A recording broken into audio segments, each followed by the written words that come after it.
Après 2 jours de tempête, le soleil est enfin revenu, pour le plus grand bonheur des familles. Mais pour ce groupe de bénévoles armés de sacs et de gants, la météo n'est pas encore au beau fixe.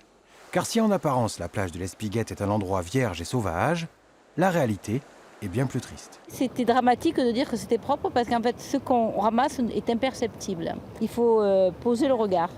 Et moi je dois dire que ça fait vraiment un quart d'heure que je travaille vraiment. Voilà, parce que au début je ne les voyais pas. C'est terrible, vous voyez, mais on s'habitue aux choses. Une quarantaine de bénévoles a répondu à l'appel de cette jeune femme ce matin.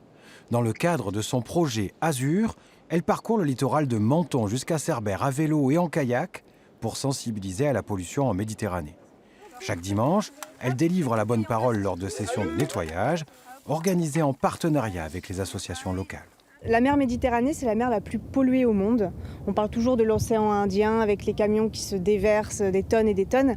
Mais ça fait depuis les années 60 que tous les pays limitrophes de la Méditerranée utilisent le plastique.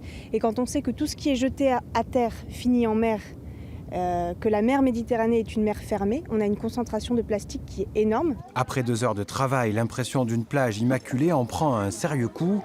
Bouteilles, mégots et même billes de microplastiques destinées à l'industrie constituent le butin des nettoyeurs, des déchets aux conséquences fatales pour certains animaux marins. Plus c'est petit, plus ça va impacter toute la chaîne alimentaire.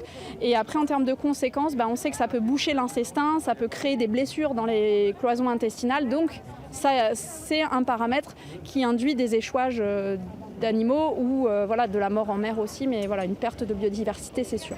Le parcours du projet Azur se poursuit dans les prochains jours avec des étapes à Palavas, Le Cat ou encore Cerbère.